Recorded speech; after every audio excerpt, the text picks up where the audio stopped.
കോട്ടയം എന്നീ നിലയങ്ങളിൽ scuba under water സ്വിമ്മർമാർ ഏകദേശം സ്ഥലത്തെത്തിയിട്ടുണ്ട്. അപ്പോൾ എന്തായാലും നമ്മൾ നന്നായിട്ട് പരിശോധിക്കും. ഈ കണ്ണൻ എന്ന് പറയുന്ന ആൾ നീന്തിൽ ഇനി പേടിച്ചിട്ടെങ്ങാനും മാറിയിട്ടുണ്ടോ എന്നും അറിയില്ല. എന്തായാലും പോലീസും അതുമായിട്ട് ബന്ധപ്പെട്ട് അദ്ദേഹത്തിൻ്റെ ടവർ ലൊക്കേഷൻ, അയാളുടെ ഫോണിൻ്റെ ടവർ ലൊക്കേഷൻ നോക്കുന്നുണ്ട്. എന്തായാലും നമ്മൾ അദ്ദേഹത്തിനുള്ള തെരച്ചിലാണ്. ഇവിടെ നല്ല ഒഴുക്കും നമുക്ക് ശരിക്കും പറഞ്ഞാൽ നമ്മുടെ ഈ പ്രവർത്തനങ്ങളെ തടസ്സപ്പെടുത്തുന്ന തരത്തിലുള്ള കാലാവസ്ഥാ പ്രശ്നങ്ങളാണുള്ളത്. ഈ നല്ല മോതയാണ്, നല്ല അതിയായ ശക്തമായ തിരയാണ്. അതുകൊണ്ട് തന്നെ നമ്മൾ വള്ളം, നമ്മുടെ ഈ ഡിങ്കി പോലുള്ള ബോട്ടുകൾ സസ്റ്റെയിൻ ചെയ്ത് നിർത്താൻ പാടായിരിക്കും. അതായത് അതിനെ നമ്മൾ ആങ്കർ ചെയ്ത് നിർത്തേണ്ടി വരും. എന്നിട്ട് അവിടെ നിന്നായിരിക്കും പെയറായിട്ട് നമ്മൾ മുങ്ങി അണ്ടർ വാട്ടർ സെർച്ചിങ് നടത്തുന്നത്. എന്തായാലും നമ്മൾ മാക്സിമം ശ്രമിക്കും. എന്തായാലും അദ്ദേഹത്തിനെ കണ്ടെത്തുകയും ചെയ്യും. ഇവിടെ മുൻപ് അങ്ങനെ എന്തെങ്കിലും അപകടമൊക്കെ ഉണ്ടായിരുന്നോ? ഇതിനു മുമ്പ് ഈ പ്രദേശങ്ങളിൽ നമ്മുടെ ഈ മുറിഞ്ഞപ്പുഴ ഭാഗത്ത് ഒക്കെ അപകടങ്ങൾ ഉണ്ടായിട്ടുണ്ട്. പക്ഷേ ഇത്രയും ഈ നല്ല തിരമാല ഇങ്ങനെ വരുന്ന കാറ്റും ഈ മഴ മാറിയത് കൊണ്ടാവും നല്ല കാറ്റുണ്ട്, ശക്തമായ തിരമാലമാണ്. അത് നമ്മളെ പ്രവർത്തനങ്ങളെ തടസ്സപ്പെടുത്തുന്നുണ്ട്. എന്തായാലും നമ്മൾ സംയുക്തമായിട്ട് തന്നെ ഇപ്പം റവന്യൂവിൻ്റെ ടീം വന്നിട്ടുണ്ട്, പോലീസ്, ഫയർഫോഴ്സ്, അവരെല്ലാവരും തന്നെ ഇവിടെ ഉണ്ട്. ഈ രക്ഷപ്പെട്ടവരുടെ ആരോഗ്യസ്ഥിതി?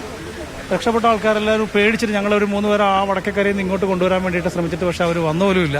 ഞങ്ങൾ ആദ്യം വന്ന വലിയൊരു വെള്ളത്തിൽ കയറ്റണം, ഇനിയും വെള്ളത്തിൽ കയറാൻ അവരില്ലെന്നാണ് പറയുന്നത്. മാത്രമല്ല ഈ കണ്ണൻ എന്ന് പറയുന്ന ആൾ ഞങ്ങളുടെ ഒരു അന്വേഷണത്തിൽ ഞങ്ങൾ വന്നിവിടെ നാട്ടുകാരോട് ചോദിച്ചപ്പോൾ പറഞ്ഞത് അദ്ദേഹത്തിന് ചെറിയ നീന്തൽ അറിയാവുന്ന ആളാണ്. 1-2 പേരെയൊക്കെ അവൻ തന്നെ രക്ഷപ്പെടുത്തിയതായിട്ടാണ് അറിയാൻ കഴിഞ്ഞിട്ടുള്ളത്. പിന്നീട് അവനെ കണ്ടില്ല എന്നാണ്. ഇനി അവൻ മറ്റൊരു കരയിൽ കയറിയിട്ടുണ്ടോ എന്നും അറിയില്ല. അതുകൊണ്ടാണ് പോലീസ് എന്തായാലും അത് നോക്കുന്നുണ്ട്. ഈ വള്ളം ചെറിയ വള്ളമായിരുന്നു? അല്ലല്ല, കുറച്ച് വലിപ്പമുള്ള വെള്ളമായിരുന്നു. 10-20ഓളം പേർക്ക് കയറാൻ പറ്റുന്ന വെള്ളമായിരുന്നു. അപ്പോൾ ഈ മരണ വീട്ടിലേക്ക് അവർ വന്നതാണ്. നമുക്ക് കിട്ടിയ ലഭ്യമായ വിവരങ്ങൾ മാത്രമാണ് ഞാനിപ്പോൾ പങ്കുവച്ചിട്ടുള്ളത്. ആധികാരിക വിവരങ്ങളെന്ന് പറയാൻ പറ്റില്ല. കാരണം അതിനുശേഷം ഇനി ഈ കണ്ണനെ കണ്ടെത്തി കഴിഞ്ഞാൽ അവൻ കരയിലുണ്ടെങ്കിൽ നമുക്ക് അദ്ദേഹത്തിനോട് ചോദിക്കാനേ പറ്റുള്ളൂ. ഇപ്പോൾ ലഭ്യമായ വന്നിട്ടുള്ള വിവരങ്ങൾ മാത്രം ഞങ്ങൾക്ക് ഇവിടെ വന്നതിന് ശേഷം കിട്ടിയ വിവരങ്ങളാണ് ഞാനിപ്പോൾ തന്നിട്ടുള്ളത്. അത് തന്നെയാണ് ഫയർഫോഴ്സിന്റെ വിവിധ യൂണിറ്റുകൾ ഇപ്പോൾ കാണാതായ സുമേഷ്, കണ്ണൻ എന്നാണ് മറ്റൊരു പേര്.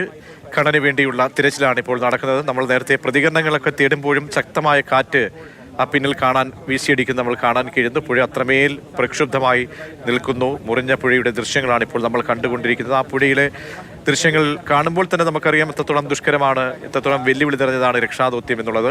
നേരത്തെ പോലീസുകാരൊക്കെ തന്നെ പ്രതീക്ഷ പങ്കുവെച്ചതുപോലെ തന്നെ കണ്ണൻ മറ്റേതെങ്കിലും കരയിലേക്ക് നീന്തിക്കയറിയെങ്കിൽ അത് ഭാഗ്യമായി മാറട്ടെ, അങ്ങനെ ഒരു രക്ഷാ പ്രവർത്തനം അവിടെ നടന്നിരിക്കട്ടെ എന്ന് മാത്രമേ നമുക്ക് പ്രതീക്ഷിക്കാം. പക്ഷേ പുഴയുടെ സാഹചര്യം അനുസരിച്ചാണെങ്കിൽ വലിയ വെല്ലുവിളി നിറഞ്ഞ ഒരു സന്ദർഭമാണ്. സ്കൂബ ടീം അല്പസമയം മുമ്പാണ് ഈ രക്ഷാ പ്രവർത്തനത്തിനൊപ്പം ചേർന്നത്. വൈക്കത്തു നിന്നുള്ള ഫയർഫോഴ്സിന്റെ സംഘങ്ങളും നാട്ടുകാരുടെ നേതൃത്വത്തിൽ ചെറുവള്ളങ്ങളുമായിട്ടും രക്ഷാപ്രവർത്തനത്തിൽ പങ്കുചേർന്നിരിക്കുകയാണ്.